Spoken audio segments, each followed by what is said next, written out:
My name is Faye Ingram. I was 34 years old the day my own father looked me in the eye and called me dead weight. After that phone call, I spent 3 grueling hours staring at the blacktop, driving back to my hometown of Hartwell, Ohio. I planned to tell my family I had just lost my job, a little test to see who would still open the door for me when I had nothing left to offer. I never expected to hear my brother Dale's voice filtering through the wood before I even knocked. What I overheard in that quiet hallway was bad enough, but what I was carrying in my duffel bag, a secret none of them could possibly guess, was about to turn their world upside down. Welcome back to Hidden Family Revenge, where the underdog always holds the winning card. The old duplex on Sycamore Street looked so small, the way places do when you have finally outgrown them. I pulled my car to the curb across the road, cut the ignition, and just sat there in the silence. The upper unit of the duplex was my parents' place, while they had rented out the lower one for as long as I could remember. The mailbox was stuffed so full of letters that the metal latch wouldn't close, and a folded official notice was wedged behind the screen door like nobody wanted to touch it. I didn't dress up for this. No watch, no nice coat, just faded jeans, a flannel, and a duffel bag I packed light on purpose. I wanted to see their real faces before they ever saw my actual balance. It had been 16 years since I left. 16 years of late birthday cards and phone calls that always circled back to Dale's endless problems, while they ignored the entire life I had built. Somewhere along the way, I had stopped telling them anything true, because sharing my life felt like handing them ammunition. So, while sitting in the car, I made up a quick story about losing my job. It was an easy, clean lie that I could take back later if they actually deserved the truth. I climbed the creaking side stairs to the upper landing, raised my hand to knock, and froze. Through the door, I could hear Dale talking in that low, rapid pitch he used when selling a scam, with my mother answering in soft, hesitant murmurs. I lowered my hand, realizing whatever was happening in that kitchen didn't start with me. I knocked anyway. The voices cut off instantly. Footsteps approached, and my mother, Bev, opened the door, staring at me like I was an unpaid bill she had forgotten was due. "Faye," my mother said, her voice flat and devoid of any real warmth. Behind her, the kitchen fell into that tense silence that happens when you interrupt a secret. My father, Hal, sat at the table with his reading glasses on his forehead, while Dale stood by the counter, arms crossed over a stack of papers turned face down. I looked at them and let my voice go tired and small. "I lost my job, Mom. I came home because I didn't know where else to go." I watched the room instantly rearrange itself around my words. My mother reached for her collar, my father didn't even stand up, and Dale's face did something I will never forget. There was no sympathy there. Only pure calculation. He was running the numbers on me, and he hated the total. "How much do you have saved?" My father's first words weren't a greeting, just a blunt financial interrogation. "Not much," I lied. "That is the main problem." Dale let out a quiet hiss through his teeth and nudged his face-down papers a bit further from my reach, like shielding a glass from a thief. My mother mumbled about putting the kettle on but didn't move. Outside, that folded notice remained wedged in the door, completely unmentioned. When I dropped my duffel bag by the wall, indicating I planned to stay, I felt the entire room flinch. Dinner consisted of salty canned soup and a heavy, jagged silence. Dale sat across from me and did all the talking, bragging about his future plans, which was a massive red flag in itself. Dale talked endlessly about a huge development out by the county line that was going to fix everything. He had been spinning versions of that exact lie since he was 19. but my father nodded along like it was holy scripture. My mother just stared into her bowl. I asked one quiet, pointed question. What is the trouble with the house? The table went totally rigid. Nothing you need to worry about, Hal snapped. We have it handled, Dale added quickly. Handled. He used that word like a tight lid on a boiling pot. Then he leaned back with a smug smile. You know your problem, Faye? You always show up empty-handed. The strike hit exactly where he wanted. My mother froze with her spoon in midair, and my father said nothing, which was his ultimate sign of agreement. 16 years, and that was still their only perception of me at this table. I was the selfish one who left, showing up now with absolutely nothing to offer. I let the heavy silence stretch. I have learned that silence is cheaper than the things people say to fill it, and it always costs the other side more. Maybe, I replied quietly, continuing to eat my soup. Dale smirked, thinking he had won a major victory. He gathered his documents and slid them into a folder under his arm, but I caught sight of an official-looking stamp on a manila corner. He noticed me looking and quickly turned his shoulder to block my view. Whatever was printed on those papers, it was the real conversation in this house, and it wasn't about me at all. It didn't even take a day to find out. After dinner, my father stood at the sink with his back to me and made it brutally simple. You cannot stay here, Faye. I just waited. There is no room, he muttered, and we cannot carry dead weight. Not now. Dead weight. I turned those words over in my mind, and they remained sharp and unbending. My mother stood in the doorway pretending to fold a dish towel, while Dale sat on the couch, quietly turning down the television so he wouldn't miss a single word. Okay, I said. No tears, no scene, no argument. I picked up the duffel bag that had made them all flinch and walked back out the door. A person who spent 16 years building a real life doesn't fall apart on a landing. She does math. On the stairs, I could feel the bitter cold rising from the river 2 blocks away. Behind me, the door didn't close right away. My mother followed me halfway down the stairs, not to apologize, but to press a dry sandwich wrapped in a paper towel into my hands, the bread already turning soft. She couldn't even look at me. Be careful on the road, she whispered, then ran back up. I stood there, holding a sandwich from a woman who had just watched her husband throw me out. I walked to my car and drove 11 minutes to the Maple Court Motel on Route 9, renting a room with 2 double beds I didn't need. I didn't cry. I simply opened my laptop because dead weight, as it turns out, is a hilarious thing to call your lender. Here's the part they didn't know.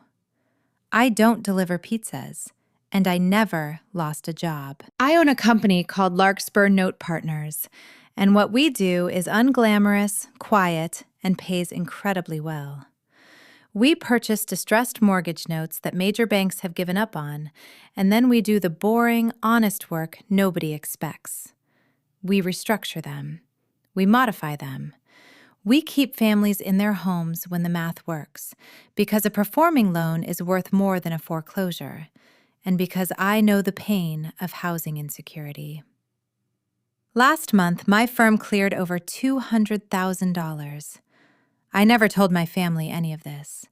Not because my wealth was a secret, but because the last time I mentioned a promotion years ago, they immediately asked if I could pay for Dale's truck. So I just stopped talking about my life. I let them believe whatever was easiest, and I quietly built my business. That night at the Maple Court, I sat on the edge of a stranger's mattress and opened the master spreadsheet for our Ohio loan pool, which we closed 3 weeks ago. We had purchased 41 notes at a deep discount.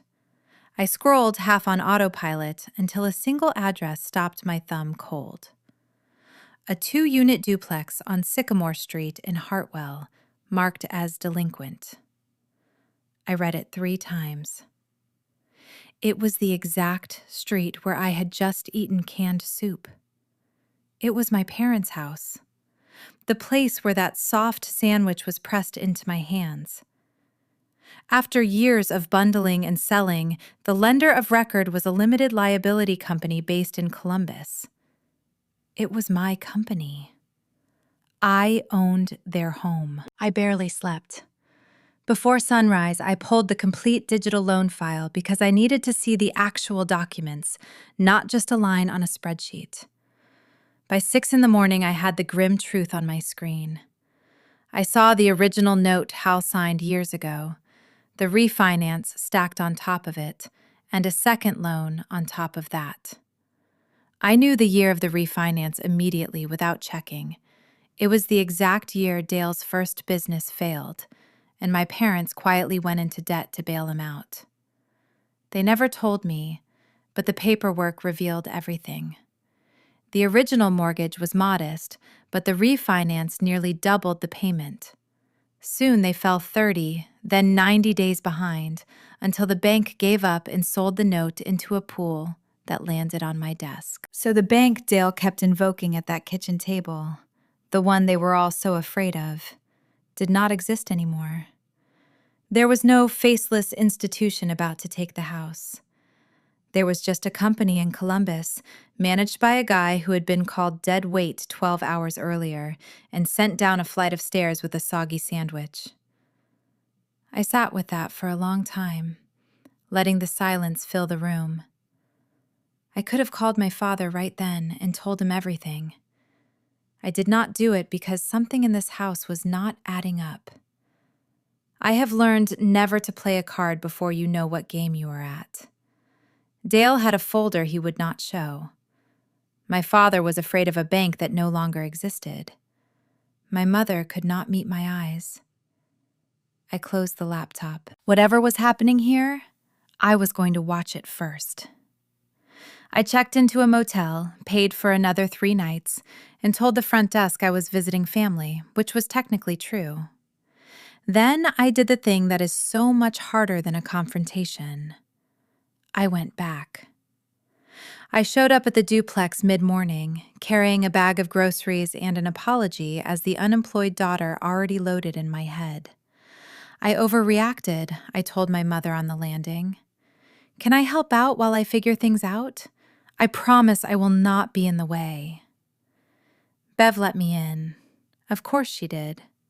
Free hands are free hands, and a daughter who scrubs your kitchen costs nothing. Hal just grunted from his chair and went right back to the television. I made myself small and useful. I wiped counters, carried out the heavy trash, and kept my ears open. People forget you are even there when you are quiet and useful, and they say true things right in front of the furniture. Over 2 mornings, I learned that Dale came by almost every day, claiming he was dealing with the bank so our parents would not have to. He told them not to answer letters or phone calls, to send everything straight to him because the system was designed to confuse people. I learned my mother had stopped opening the mail entirely. That stuffed mailbox was not laziness, it was his instruction. Every instinct I had built over a decade in this business stood straight up. I know exactly what it means when someone tells a frightened homeowner to stop talking to their lender. I have cleaned up after this exact mess too many times. It almost never means what they say it means. I kept wiping the counter, keeping my face easy. In my head, I started counting the days until whatever Dale was building came due. On the 4th morning, I made an excuse and drove to the county building. The recorder's office in Hartwell is just one woman, a counter, and a computer older than my car. I asked the plain questions a curious daughter would ask. What is on file for the Sycamore property? Any recent activity? There was nothing recorded yet. That was good and bad. Good because no transfer had gone through. Bad because whatever Dale was doing was still in the phase where you either fix it or you do not. The clerk mentioned the county had a free alert service now. The service let you register an address and get an alert anytime a document was filed against it. Deeds, liens, anything. People used it to protect against fraud, the clerk said, noting there was a lot of that going around lately. I thanked her, registered my parents' address on the spot under my own contact info, and felt both better and worse. Better because now nothing could move on that house without my phone buzzing. Worse because I had just admitted to myself that I fully expected something shady to happen. On the way back, I drove past the duplex slowly. Dale's truck was in the drive, the good truck, the brand new one. The one that did not square with a man whose business had supposedly collapsed. A man who is truly broke does not drive a truck like that. But a man who is about to come into money he has not earned yet? He might. I parked at the end of the block and watched him carry that folder up the side stairs, tucked under his arm in that same careful way. Whatever the real conversation was, it lived in that folder, and I was done waiting to see it by accident. I got my chance 2 days later. I had run out for milk and let myself back in quietly. Dale was at the kitchen table with our parents mid-pitch, his voice low, warm, and certain. I stopped in the hallway by the coats. "All you have to do is put the house in my name," he was saying. "Just temporarily. The bank cannot touch what is mine. I have got the credit. I have got the relationships. You stay right here." "Nothing changes," Dale insisted. "You do not pay them another dime. I handle it." My mother muttered something I could not catch from the hallway. "Mom, the alternative is they take it," Dale said, gentle as a knife going in. "You want strangers in this kitchen? You want to be out on Route 9 at your age? Sign it over to me and you are safe. That is all this is. Family. Protecting family." I stood very still against the coats because now I had it. He was not dealing with the bank. He was not saving anybody. He was running the oldest play in the book. Get the scared homeowner to hand you the deed. Promise they can stay. Promise you will carry the loan and then do whatever you want with a house you suddenly own, free of them. I had seen this 100 times from the cleanup side. I never thought I would hear it in my mother's kitchen, in my brother's voice, with my father nodding. "Let me think on it," Hal said. "Do not think too long, Dad. These things move fast," Dale pressured. I set the milk on the hall table and walked back out before they saw me. My hands were steady. They should not have been, but they were. The partner showed up the next afternoon, and the second I saw him, I knew the shape of the whole scam. Dale introduced him as Pewitt, a friend and investor who does this for people. Pewitt was about 50, soft handshake, expensive boots, and a calm that was practiced rather than earned. He sat at my mother's table like he was doing her a favor by being there. I poured coffee, played the dim, grateful daughter, and listened to him work. He never raised his voice. He talked about how the banks were sharks, how the government would not help, and how the only people you could trust were the ones sitting right here. "Whatever you do," he said, "do not call the lender. Do not answer their letters. They will twist your words. Let Dale and me handle the paperwork. We have got a process. Do not call the lender." There it was, clean as a bell, the single sentence that turns a sad story into a crime. No honest person who wants to save your home tells you to stop talking to the people you owe. The lender is the one party in the whole mess legally required to offer you options. I knew that better than anyone in that room because the lender, technically, was me. Pruitt slid a single sheet of paper toward my father. A letter of intent, he called it, just to get the ball rolling. Hal reached for a pen. My mother's hand fluttered up toward the paper and stopped. "We will look it over first," I heard myself say, light and dumb. I refilled Pui's cup so the interruption felt like polite service. He smiled at me the way men like him smile at furniture. But Hal set the pen down, and I had bought us a few days. Now I needed to know exactly who Pui was. I know what some of you are thinking, because I would be thinking it too. Why not just tell them? Stand up, say, "I am not broke," say, "I own the loan," say, "Dale is a liar and Pui is a thief," and end it. I wanted to. Every honest part of me wanted to.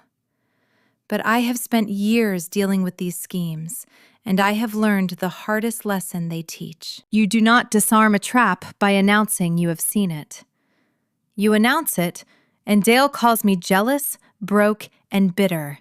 The daughter who ran off and came crawling back with nothing, trying to blow up the only plan that saves the house. He has had years to paint me that color, and my parents already believe half of it. Pruitt would just gather his papers and vanish to the next frightened family. No record, no proof, free to do it again. And that deed would sit unsigned for a week, only to be signed the moment I left town. A scheme you expose with feelings dies as a he said, she said. A scheme you expose with documents dies on the table. So I stayed dim, I stayed useful, and I started pulling threads. Stay with me because this is the part where the quiet pays off. If you have ever had to hold your tongue just long enough to do a thing right, to gather proof instead of seeking instant satisfaction, then you already understand the next few days of my life. You do not shout down a liar at your own mother's table. You out him with facts. Subscribe so you do not miss how this turns. The moment I laid the right page down in front of the right people was what I had been building toward for 16 years. People like Pruitt are careful, but they are not invisible. They leave a trail in the one place that does not forget: public property records. Back at the motel, I did what I do for a living. I ran his name through the county systems in 3 counties around Hartwell, the way I would vet a counterparty before buying a note off them. It took most of the night, and it was worth every hour. Pruitt, or the rotating little companies he hid behind, had done this before. The pattern was almost a signature once you knew to look for it. A homeowner in trouble. A quitclaim deed transferring the property to one of his shells is recorded for $1, citing love and affection, the language people use when no real money changes hands. Then a fresh mortgage is taken out against the house at its full value within weeks. Then nothing. No payments to the prior loan, no rescue. Just the equity pulled out clean and the original owner still on the hook for a debt on a house they no longer owned. 2 of these had ended in eviction.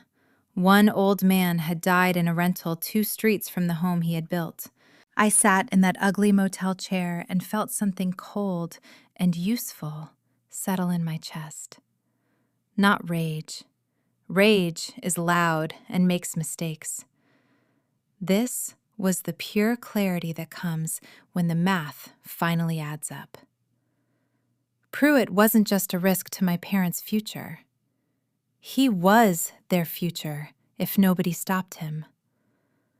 My brother Dale had brought him to the table on purpose, either for a cut, the house, or both. I printed everything off. I've always trusted paper more than people, and tonight, paper was going to earn it. Then my mother called, inviting me to Sunday breakfast. Dale had given her my number to keep tabs. "Come eat. No fights, just family," she said. I went because that kitchen table was exactly where I needed to be. But as Bev made eggs, she couldn't even look me in the eye. My dad, Hal, was just sitting there reading the paper, and since Dale hadn't arrived yet, for about 10 minutes, it almost felt like a real home instead of a stage. Then my mother asked me to clear the table. That's when I spotted it. A manila folder tucked under some grocery flyers, its corner sticking out like it had been hidden in a rush. I'd seen Dale carrying that exact folder 3 times before. I lifted the flyers like I was just tidying up, and inside was the entire trap. It was a typed quitclaim deed transferring the Sycamore duplex to Ingram Holdings LLC, a shell company. Underneath was a lease letting them rent back their own home for more money than their mortgage had ever been. Clipped to the front was a small card for a mobile notary, already booked. A name, a time, and a date. This coming Sunday, exactly 1 week out, at 10 in the morning, right at this kitchen table. I stood there holding those flyers over the blueprint of a family robbery, and I forced myself to put everything back exactly as it was. Corner out, flyers on top. My hands didn't shake. I'd been waiting to see this paperwork for 2 weeks, and now I had the one thing a scam cannot survive: its own schedule.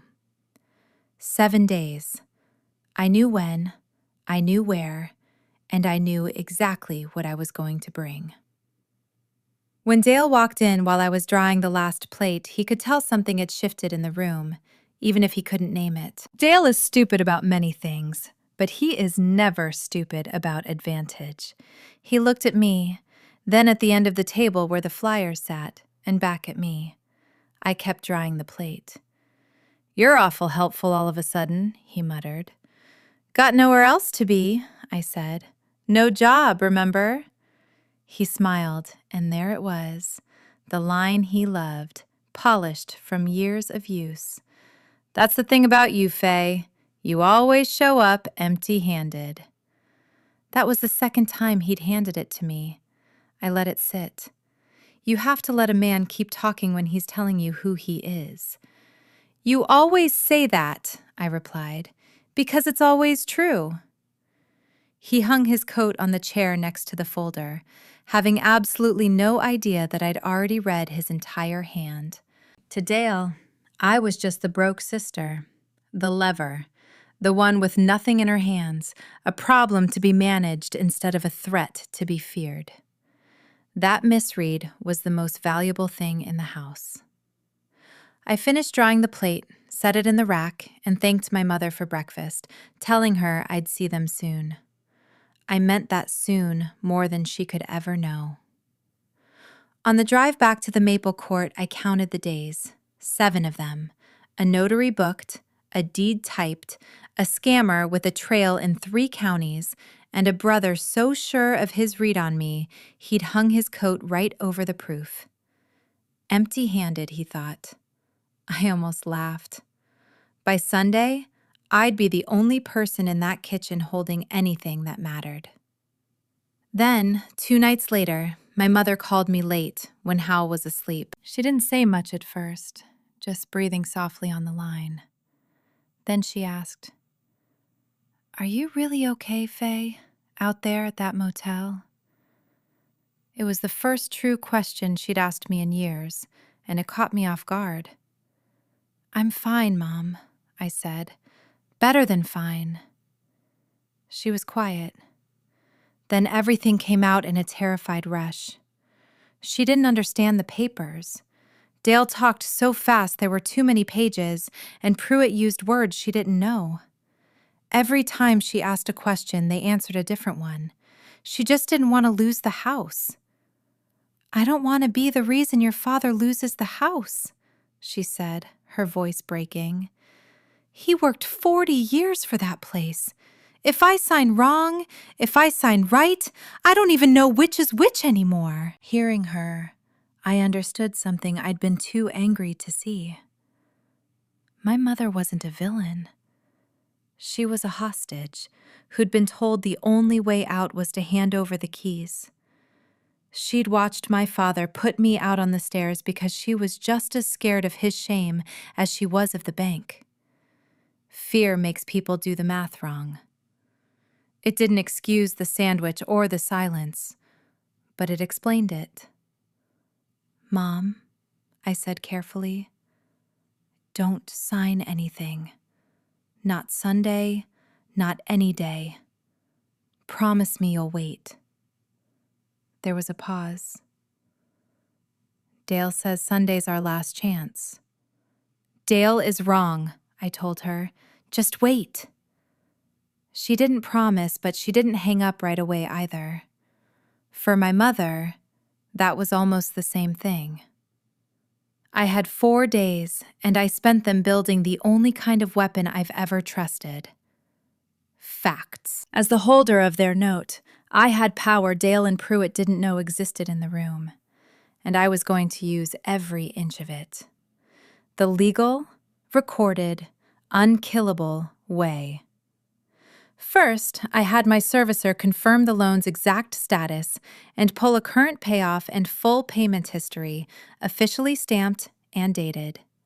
Second, I built a real loan modification, not a favor or a gift, but an actual restructure.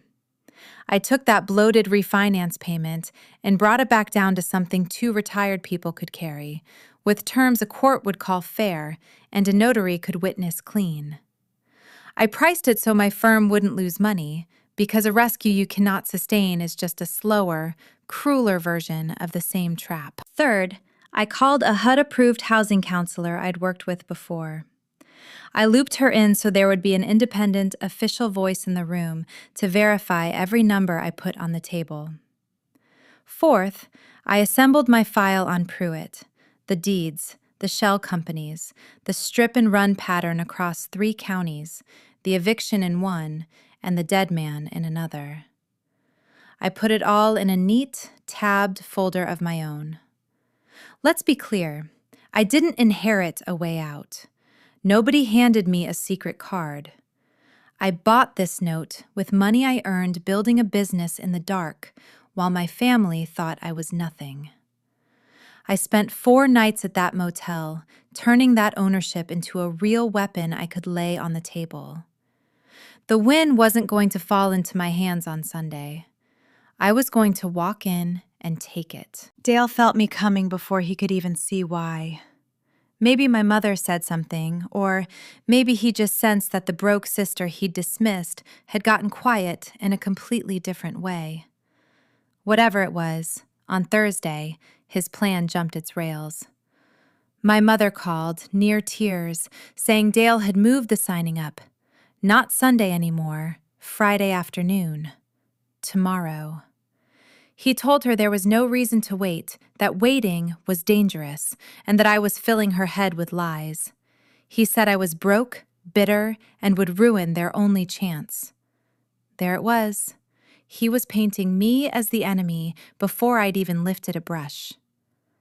I sat on the edge of the motel bed and made myself breathe slow.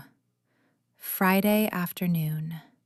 It changed nothing, and it changed everything. It changed nothing because my file was already built. The loan modification, the payoff, the housing counselor, the entire Pruitt record, all of it was ready. A man who moves the signing up by 2 days is a man who's terrified, and frightened men always make their worst plays in a hurry. "Mom," I said, "where and what time?" "The kitchen," she whispered. 3 o'clock. He's bringing Pruitt and the notary, and he asked Aunt Carol and Cousin Ree to come too for witnesses. Witnesses? He wanted family in the room not to protect our parents, but to surround them with faces so that backing out would feel like a public betrayal. He thought a crowd was his advantage, but he was about to learn it was actually mine. I called the housing counselor and rescheduled her for Friday. I laid out my plain clothes for the morning because I wanted Dale completely comfortable right up until the second he shouldn't be. On Friday morning, I went over early, giving my father one last open door. I found him alone on the landing with his coffee and sat down beside him, acting like the broke daughter with nothing to offer but worry. "Dad," I said, "let me look at the bank papers just once. I'm good with this kind of thing. I used to do office work." It was soft, harmless, and true enough. He didn't even turn his head. "Dale's got it," he said. "Dad, please, let me read what you're about to sign." "Dale's got it, Faye." And then, because the wound between us was still open, he added the very thing I had come 3 hours and 16 years to hear him take back. "You can't even keep a job. Why would I listen to you, dead weight?" My father didn't actually say those words this time, but they were sitting right there under his breath, heavy and sharp. I looked at him, 66 years old, terrified and stubborn, about to sign his house away to a complete stranger because admitting he needed my help would cost him more than the roof over his head. Right then, my hesitation vanished. I had given him every chance to let me in, but he chose to slam the door. "Okay, Dad," I said softly, standing up to help my mother set out coffee cups for the vultures who had come to rob her. In that quiet room, I made a choice. I was done saving them in secret. If I was going to save this house, I had to do it right here at the kitchen table, in front of everyone, with the cold, hard truth laid bare on paper. 3 o'clock couldn't arrive fast enough. Now, you might wonder why I couldn't just stop this whole train wreck from the outside. Trust me, I tried. But as the actual mortgage note holder, my hands were legally tied. A quitclaim deed between private individuals doesn't require a lender's permission. My brother Dale could put that paper in front of my parents, they would sign, the notary would stamp it, and just like that, the title would transfer. My lien would technically survive, but untangling a fraudulent deed after the fact would mean endless court dates and lawyers. By then, the house would be gone. I couldn't cancel my brother's hired notary, and I couldn't lock my parents out of their own home. The only way to kill this scam was right where it was happening, and the exact second they tried to pull it off. I needed something so absolute that nobody could argue with it. I was going to outpaper him. If you are ever facing a smiling con artist with a pen, remember this. You can't outshout a liar at your kitchen table. You have to overwhelm them with documentation. I packed a single folder with no rehearsed speeches or dramatic tears, just the plain truth, stamped and legally witnessed in the order it had to land. If you are the quiet one in your family who keeps the receipts while everyone else brings the drama, this next part is definitely for you. Hit that subscribe button and stay close, because at 3 o'clock, I was going to walk into that kitchen looking like a nobody, only to walk out as the only barrier standing between my parents and a vulture who steals homes for a living. The hour leading up to 3 had that eerie, awful quiet of a tragedy already in motion. Aunt Carol arrived first, smelling of heavy perfume and radiating cheap worry, immediately asking my mother how she was holding up. My cousin Ree slouched in right behind her, his face glued to his phone. My brother Dale was electric, talking too loud, acting like a gracious host in a house he didn't own. He'd put on a brand new shirt and combed his hair, playing the role of the dutiful son. Then Pruitt arrived, carrying a leather briefcase. The mobile notary set up her gear at the end of the table, a tired woman with a stamp, entirely unaware she was witnessing a robbery. I stood there in my worn flannel, pouring coffee like the broke daughter they all assumed was irrelevant. Dale actually patted my shoulder. "Glad you are here for this, Faye," he said. "Family should see family taken care of." I just nodded and smiled. But my folder was resting in my bag against the wall, and my phone was in my pocket with the county deed alert armed on our address, just in case. I prayed I wouldn't need that backstop. The clock finally struck 3. Pruitt snapped his briefcase open.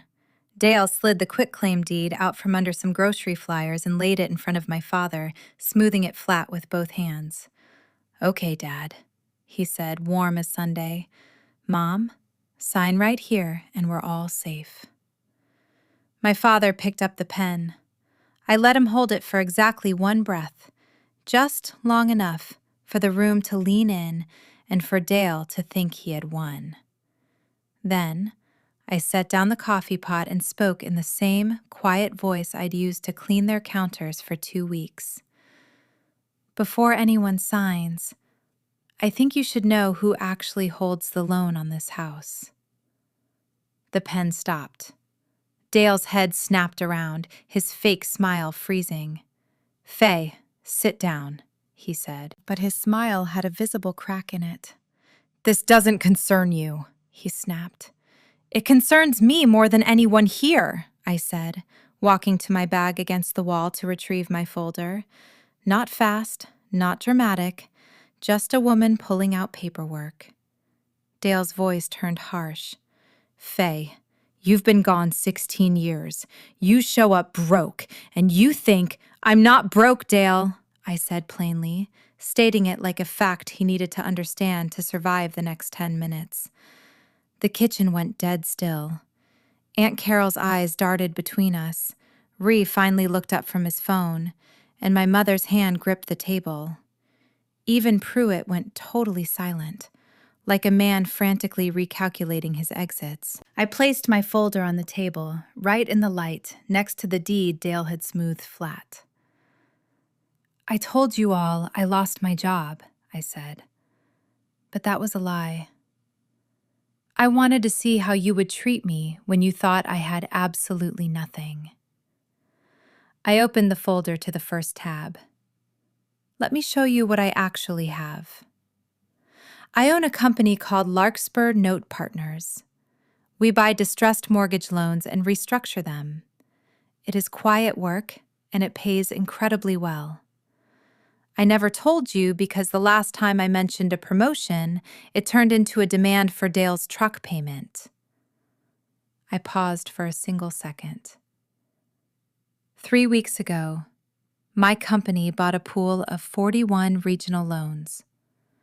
And one of those loans, I flipped the page, showing my father his own home address printed at the top. "The house you worked 40 years for, Dad. This is the mortgage Dale kept warning you about, the one he claimed the bank was coming to seize." I looked at my father, keeping my voice entirely level because this was the moment that mattered. "There is no bank coming anymore. Your loan was sold off, and 3 weeks ago, it landed on my desk. I bought it. I am your lender now. That terrifying, faceless company you thought was going to throw you out on Route 9 is me. It has been me since before I even knocked on your door." Nobody moved. My mother let out a jagged sound, half laugh, half sob, clutching her chest. My father, Hal's face turned completely gray, his fingers frozen as he stared at a deed that suddenly meant something completely different than it had a moment ago. Dale stood up so fast his chair screeched violently against the linoleum. "That's a lie!" he shouted, his voice cracking. "She is lying to you! She's totally broke, and she is just trying to ruin everything!" I looked at him calmly. "Sit down, Dale," I said. I didn't raise my voice at all. I didn't have to. And that was the real secret of power that had taken me 16 years to finally learn. He was screaming, but I was steady. In a quiet room, the person who remains calm is always the one who holds all the control. "Sit down," I repeated, keeping my tone gentle. "And let me explain to Mom and Dad what you are actually trying to force them to sign today. I turned the pages of my folder one by one, laying them flat on the table, because paper in the light is louder than any shout. This deed Dale wants you to sign, I pointed out, does not put the house in his name. Look closely. It transfers the title to Ingram Holdings, a shell company, not your son. I then placed a lease agreement right next to it. And this is what they'd have you sign next. A lease so you can rent your own house back. Look at the rent amount. It is actually higher than your old mortgage payment ever was. You would be paying more money just to live in the home you spent 40 years building, except you wouldn't own a single brick of it anymore.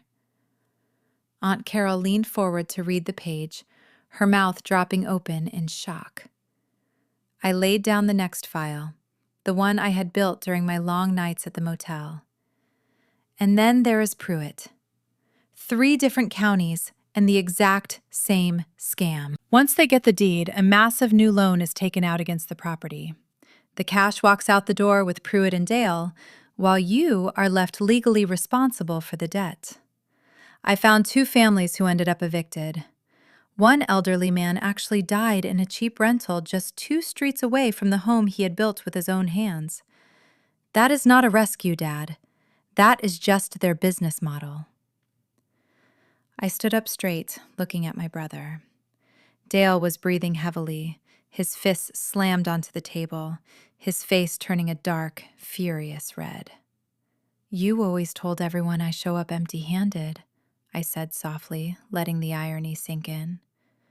But I am the only person at this table holding the note. There is no signing this house away. He exploded, but the louder he got, the smaller he looked. My mother had finally stopped crying, just staring at my brother like she was seeing him for the very first time. My father, Hal, set the pen down on the table so carefully, as if the plastic had suddenly grown white-hot in his hand. Pruitt was already standing, briefcase in hand, performing that smooth retreat I had watched guys like him do my entire career. "This is a family matter," he said, sounding light and completely unbothered. "I will let you all talk." "Sit down for a second, Mr. Pruitt," I said, and something in my tone made the notary freeze. "Before you leave, you should know the county has an alert filed on this address. Any deed or mortgage pings my phone. No more quiet exits." I paused, letting those words land heavily in the room. "And the lender on the existing loan," I continued, "that is me. If a new mortgage gets taken out on this house, I am the first call the county makes. You have never had to do one of these in front of the actual note holder before. I understand it complicates your math." His face did not change. Men like him have practiced faces. But he picked up his briefcase, nodded once to my brother Dale, and went down the stairs without another word. We all knew he was not coming back. The notary closed her book, asked if she was still needed, and left when I said no. Dale stood there, completely deflated, as Aunt Carol stared at him with the same horror she had shown the deed. My mother spoke for the first time. "Dale," she whispered, "you were going to."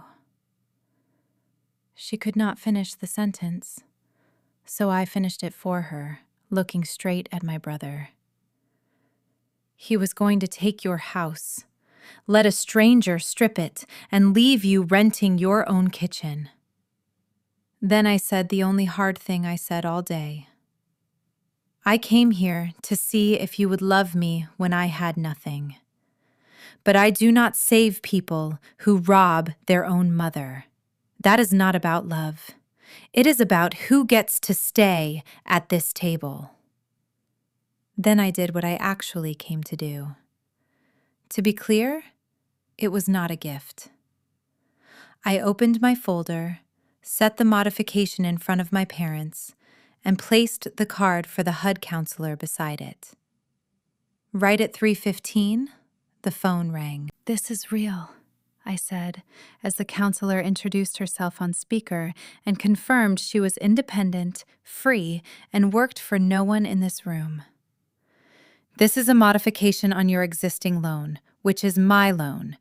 It takes the payment Dale's refinance ballooned and brings it back down to what two retired people can actually carry.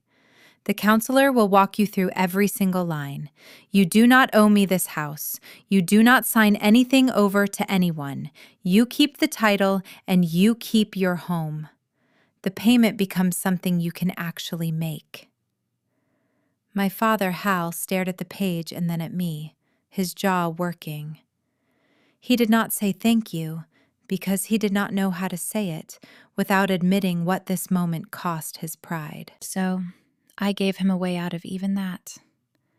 There are conditions, I said, my voice flat and businesslike, because dignity needs an exchange to hold on to. Payments must come to my servicer on time in writing.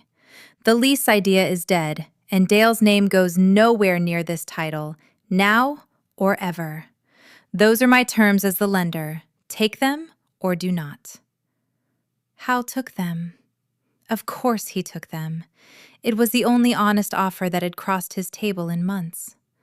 My mother signed where the counselor told her to, her hand steady for the first time in weeks. Dale watched his whole plan get recorded out of existence, one initialed line at a time. Somewhere in there, he stopped being the loudest person in the room and started being the smallest. The house was safe. Not given, not rescued, but restructured on paper by the daughter they called deadweight. The modification recorded clean that week, and my phone never buzzed with an alert again, which told me Pruitt had moved on to easier kitchens. Dale stopped coming by. He sent me one long text about loyalty and family and how I had humiliated him. I read it once and did not answer, because some letters are just the sound a trap makes when it closes empty. Aunt Carol called my mother, and the story went around the family the way things do in a small town. The shape it took surprised me. I was not the broke daughter who came back, but the one who had kept the house. My father never did say sorry, not in words. But the next time I drove up, my father had put my old room back together, the bed made, the closet cleared. He stood in the doorway and said, "There is room now if you want it." It was not an apology. It was just a man moving furniture instead of saying a thing he could not say. My mother walked me to my car when I left. This time, she looked at me. "I should have come down those stairs and left with you that night," she said. I told her I knew she was scared, but I did not tell her it was fine, because it was not. We both deserved the truth. I set my own terms after that. I would help because I held the note, and I am not in the business of putting families out, but I was not the family bank. I was not going to earn my place by paying for it. I had already paid enough. From here on, they could have me as a daughter or not at all. They spent 16 years measuring me by what they thought I could give them, never once noticing that the quiet thing I had built in the dark was the only thing in the world that could actually save them. That is my story. One lie about being broke, one folder of paper, and a house that almost slipped away on a Friday afternoon. If this reminded you to check who really holds your loan, or to never sign anything under pressure from someone telling you not to call your lender, take that as your sign and look into it today. Share this with someone who needs to hear it. Drop a comment, hit subscribe, and I will see you in the next video.